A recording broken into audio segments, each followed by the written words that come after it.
बारे में। आप देखो यहाँ श्यामपट्ट पे दो आकृतियां बनी है, ये कौन सी आकृति है? और ये तो इसमें हर खाना 1 सेंटीमीटर के बराबर है, ठीक है। तो यहाँ पैमाना लिख देंगे 1 सेंटीमीटर बराबर है एक खाना, ठीक है। तो यहाँ पर इसकी लंबाई कितनी भुजा के कितने खाने उतने सेंटीमीटर गिन लो जरा।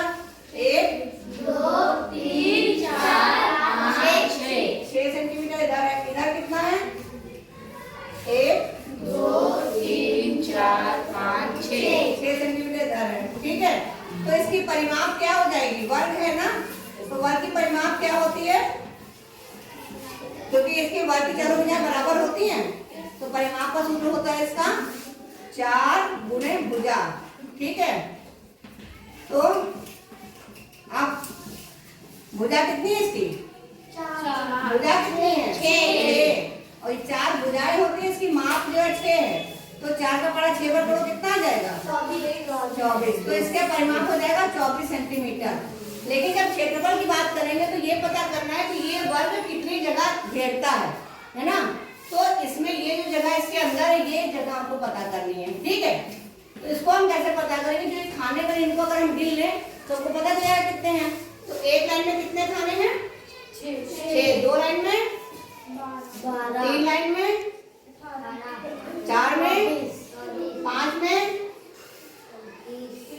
और 6 में 36। तो 36 खाने, तो क्षेत्रफल बराबर हो जाएगा 36 खाना। तो या तो हम खाना गिन लेंगे या इसका एक तरीका और बताते हैं, 36 खाने या 36 सेंटीमीटर, ठीक है। इसको हम ऐसे भी निकाल सकते हैं, क्षेत्रफल बराबर होता है लंबाई और गुणे चौड़ाई, ठीक है। तो लंबाई कितनी है? 6 और चौड़ाई कितनी है? 6 सेंटीमीटर। तो 6 को 6 से गुणा करो कितना हो जाएगा? 36 हो जाएगा। और यहाँ पर सेंटीमीटर और सेंटीमीटर 2 बार है ना, तो तुमको हमने बताया जब कोई चीज 2 बार लिखी जाती है तो उसको हम यहाँ पे वर्ग लगा देते हैं, ये बताया था ना। तो ये हो जाएगा 36 सेंटीमीटर स्क्वायर। अंग्रेजी में बोलेंगे स्क्वायर, ऐसे कहेंगे वर्ग। इसी तरह से आयत का भी हम निकाल सकते हैं परिमाप और क्षेत्रफल। तो आइए पहले खाने गिनते हैं, कितने खाने हैं? 1 2 3 4 5 6 7 8 सेंटीमीटर। ये होगी लंबाई। इसकी चौड़ाई कितनी है? 1 2 3 4 सेंटीमीटर। इसकी परिमाप कैसे निकालेंगे? परिमाप का क्या होता है? इसमें हमको मालूम है इसकी लंबाई कितनी है। लंबाई कितनी है? 8 लंबाई एक ये है और एक ये है, तो 2 लंबाई हुई। और चौड़ाई कितनी है? 2 है। तो हम क्या करेंगे, यहाँ 2 लिख देंगे और फिर लिख देंगे लंबाई प्लस चौड़ाई, ठीक है। तो ये हो जाएगा 2, लंबाई कितनी है? 8 और चौड़ाई कितनी है? 4। तो इसको लिख देंगे 2 और 8 4 12। तो 12 दूना 24 सेंटीमीटर, है ना। यहाँ मैंने सेंटीमीटर नहीं लिखा, यहाँ सेंटीमीटर लिखना था। चलो अब इसमें देखो स्क्वायर नहीं लगाएंगे, क्योंकि हम सेंटीमीटर सेंटीमीटर कर रहे हैं, गुणा नहीं करें, जोड़ है। जहाँ पे गुणा नहीं करेंगे वहाँ सेंटीमीटर लिखेंगे, जहाँ गुणा करेंगे वहाँ सेंटीमीटर सेंटीमीटर गुणा होकर वर्ग लगेगा, ठीक है। अब आगे निकालेंगे क्षेत्रफल।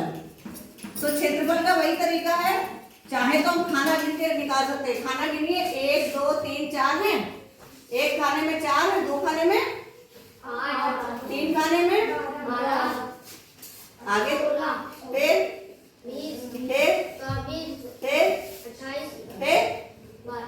32, ठीक है ना। तो ये कितना हो जाएगा? 32 खाने, 32 खाने या फिर 32 सेंटीमीटर, ठीक है।